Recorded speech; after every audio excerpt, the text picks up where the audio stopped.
أعوذ بالله من الشيطان الرجيم بسم الله الرحمن الرحيم الحمد لله الذي جعلنا من المتمسكين بولاية علي أمير المؤمنين وأولاده الطاهرين الصلاة والسلام على سيدنا ونبينا أبي القاسم محمد صلی اللہ علیہ وآلہ وسلم۔ آج میں آپ کے سامنے حدیث کسا کے حوالے سے کچھ نکات عرض کرنا چاہتی ہوں۔ آپ جانتے ہیں کہ یہ ایام فاطمیہ ہے اور حدیث کسا بی بی کی زبان مبارک سے صادر شدہ حدیث ہے، اور یہ وہ ملاکوتی الفاظ ہیں جو بی بی کی زبان اطہر سے صادر ہوئے ہیں، اور یہ ہماری محافل میں، مجالس میں، خوشی کے موقع پہ اور کسی پریشانی یا غم کے موقع پہ بہت زیادہ اس حدیث کو پڑھا جاتا ہے۔ لیکن المیہ یہ ہے کہ اس حدیث کو سادہ عربی بھی ابھی تک ہمارے ہاں صحیح طرح سے نہیں پڑھی جا رہی۔ عربی میں ہی پڑھتے ہوئے اس حدیث میں اتنی غلطیاں کی جاتی ہیں۔ عموماً مجالس میں جب میں کبھی پڑھنے جاؤں اور حدیث کسا پڑھی جا رہی ہو تو بڑی عمر کی خواتین بھی غلط پڑھ رہی ہوتی ہیں، اعراب درست نہیں ہوتے، مخارج درست نہیں ہوتے۔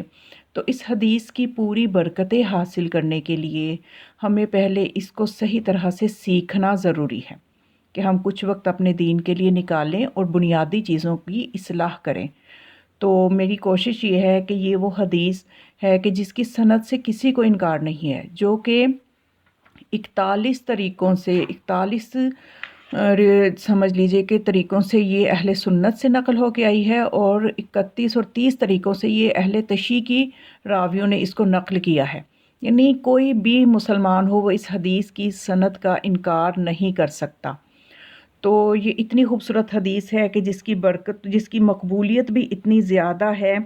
اور اس حدیث کے بارے میں سب کا اجماع ہے کہ یہ پنجتن پاک علیہم السلام کی شان میں نازل ہوئی ہے،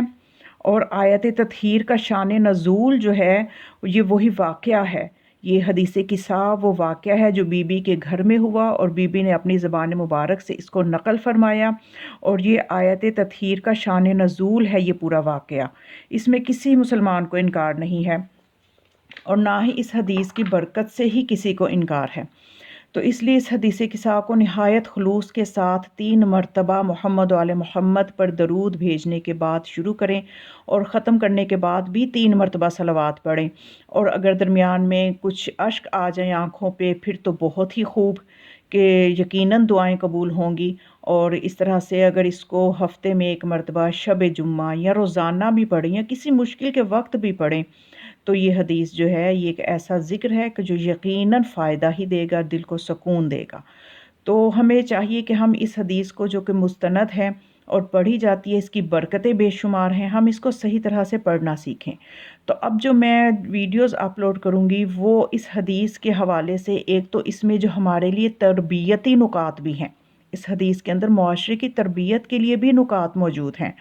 ان پہ جو ہے میں بات کروں گی، اور ساتھ ساتھ اس حدیث میں جو فضائلی نکات ہیں جس میں بی بی کے فضائل، پنجتن پاک کے فضائل، ان کے حوالے سے بھی ساتھ ساتھ معرفت کرواؤں گی، اور تاکہ یہ پڑھنے میں بھی ٹھیک ہو جائے، اس کا ترجمہ بھی ہمیں آ جائے، اور اس کے اندر جو تربیت اور فضائل کے حوالے سے نکات موجود ہیں ان سے بھی ہم استفادہ کریں۔ تو اس حدیث کو جو ہے اب شروع کرتے ہیں، اور اس کی پوری برکتوں کو حاصل کرنے کے لیے ضروری ہے کہ ہم اس کو صحیح طرح سے سیکھیں، کیونکہ دیکھیے ہم دین کو سیکھتے تو ہیں لیکن اپنی مرضی کا دین لیتے ہیں، اور جو جہاں مرضی نہیں ہوتی وہاں پہ ہم عمل نہیں کرتے، اور پھر بعد میں ہم نقائص جو ہیں وہ دین میں نکالتے ہیں کہ یہ ہمیں صحیح رہنمائی نہیں ملی یا یہ ہمیں صحیح بتایا نہیں گیا، حالانکہ کمزوریاں ہماری اپنی ہوتی ہیں۔ اب میں آپ کو ایک مثال دوں کہ عموماً میں نے دیکھا ہے کہ مومنین کیا کرتے ہیں، مومنات کیا کرتی ہیں، جی اگر جی عقد ہے کسی بچی کا، بچے کا، تو جمعے کا دن رکھا جاتا ہے، جی برکت والا دن ہے، اس دن جو ہے ہم نے یہ نیک کام جمعے کو رکھنا ہے۔ اچھا پھر ہوتا کیا ہے، میں نے خود شرکت کی ہے ایسی جگہوں پہ جا کے دیکھا ہے، اور بہت افسوس ہوا کہ جہاں توقع بھی نہیں تھی کہ یہ ماحول ہوگا، کہ یعنی جمعے کے دن کی معرفت ہے کہ یہ برکت والا دن ہے، لیکن یہ نہیں پتا کہ جمعے کے دن کی نیکی کا اجر دگنا ہے، تو جمعے کے دن اگر گناہ کرو تو سزا بھی دگنی ہے۔ یعنی اتنا عمل تو کر لیا کہ جمعے کی گھڑیوں میں یہ نکاح ہو، یہ عقد ہو، لیکن وہاں پہ جمعے کا دن ہے اور میوزک بھی چل رہا ہے، بے حجابی بھی ہے، مکس گیدرنگ بھی ہے، حتیٰ کہ نمازوں کی بھی پرواہ نہیں ہے اور جمعے کی نماز تک کی بھی پرواہ نہیں ہے، سب کچھ جو ہے بالائے طاق رکھ کے تو بس ایک نکاح کو جمعے والے دن جو ہے انجام دے دینا، تو یہ کوئی کامیابی نہیں ہے، بلکہ یہ الٹا نقصان ہے کہ جو ساتھ میں دوسرے کام کیے ان کی سزا ڈبل ہو گئی۔ تو ہم اس طرح سے یہ حدیث کسا کی بھی برکتیں ہیں کہ ہم کہتے ہیں جی ہمیں اس سے برکتیں ملیں، لیکن ہم نہ مخارج درست، نہ ترجمے پہ کوئی توجہ، نہ کوئی خشوع و خضوع، نہ اس کے اندر جو نکات ہیں وہ ہوں ہمارے اذہان میں، تو پھر ہم وہ برکتیں نہیں لے سکتے، وہ خلوص اور لطف نہیں ہمیں آئے گا۔ تو اس لیے میں نے یہ ضروری سمجھا کہ ایام فاطمیہ کے صدقے سے ہم اپنی اس حدیث کو جو کہ سالوں صدیوں سے ہم مسلک اہل سنت مکتب آل محمد سے تعلق رکھنے والے اس کو پڑھتے آ رہے ہیں، تو لیکن آج تک بھی ہماری قوم کے جو ہے سادہ عربی پڑھنے میں بھی بہت سی غلطیاں ہیں،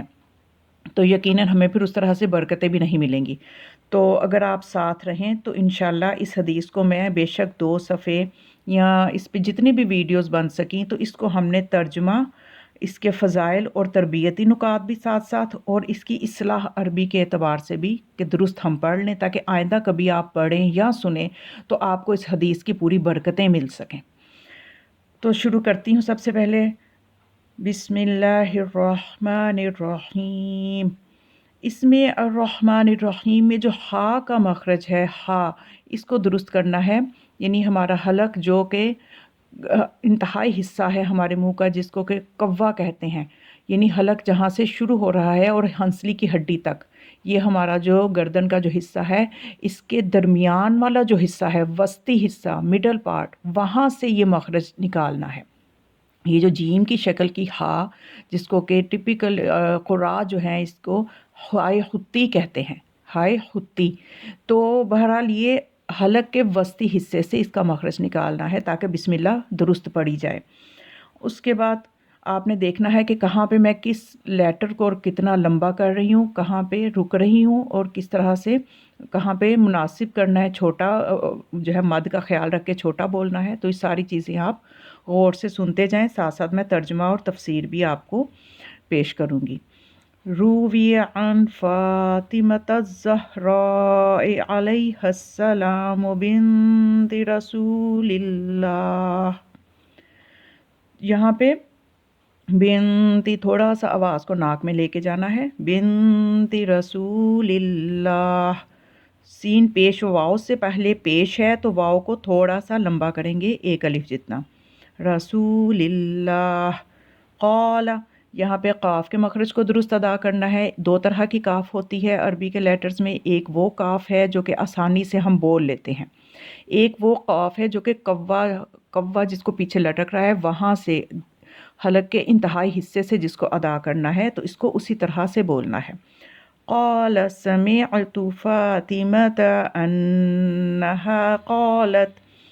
اب یہاں پہ سمعت، عین کو واضح کرنا ہے، اور عین کا مخرج وہی ہے جو کہ میں نے ہا کا مخرج بتایا، عین اور ہا ایک ہی جگہ سے ادا ہوتے ہیں، یعنی گردن کے وسطی درمیان والے حصے سے یہ دونوں مخرج،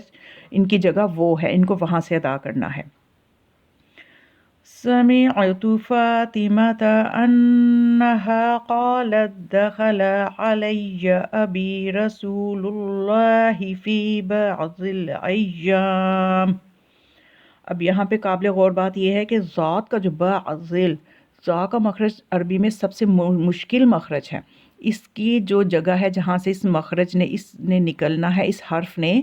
وہ جگہ ہے کہ زبان کا جو انتہائی پچھلا پہلو ہے، زبان کی جو سائیڈ ہے، 2 سائیڈیں ہیں نا، 2 اطراف ہیں زبان کی، 2 طرفیں ہیں، تو جو پہلو ہے زبان کا، وہ زبان کا دایاں پہلو جو ہے یا بایاں پہلو، کوئی بھی آپ انتخاب کر لیں، کہ وہ اوپر والی داڑھ کو لگے، تو پھر یہ ذات کا مخرج کوشش کریں، پریکٹس کریں تو یہ ٹھیک ہو جائے گا، تھوڑی محنت ہوگی۔ تو یہ جو مخارج ہیں یہ آپ کو نماز کی قرات میں بھی فائدہ دیں گے، دوسری دعاؤں میں بھی فائدہ، تسبیحات میں بھی فائدہ دیں گے، تو ان کو درست کرنا بہت ضروری ہے۔ فی بعض الایام،